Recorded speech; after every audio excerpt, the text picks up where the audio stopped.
Other day, another, wait lang. Bang, bang. Another,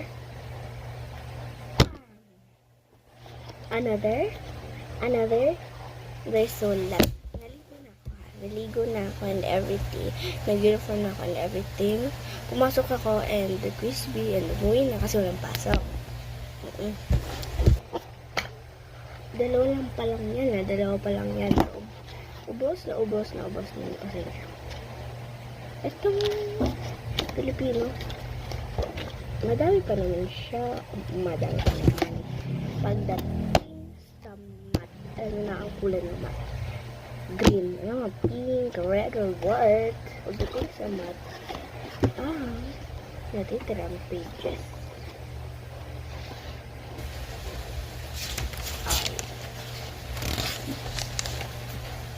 Ito na lang.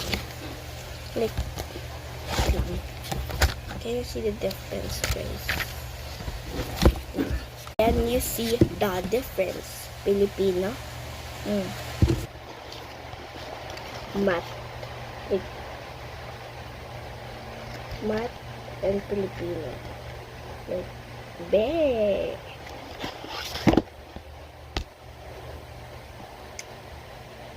First term pa lang. Term 1 pa lang. Para sa second term, makakabili na ako ng bagong notebook.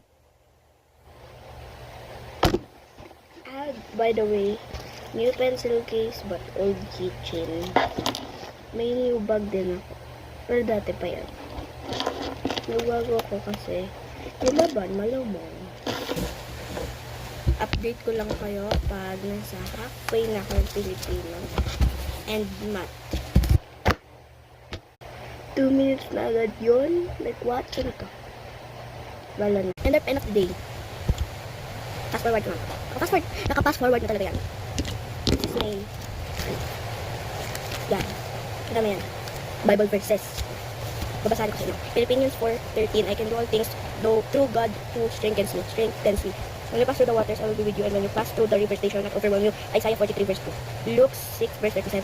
Luke 6:37. Forgiven, you will be forgiven. Psalm 37:5. Let the Lord be your guide in the future. Again. Future. Trust Him, and He will guide you.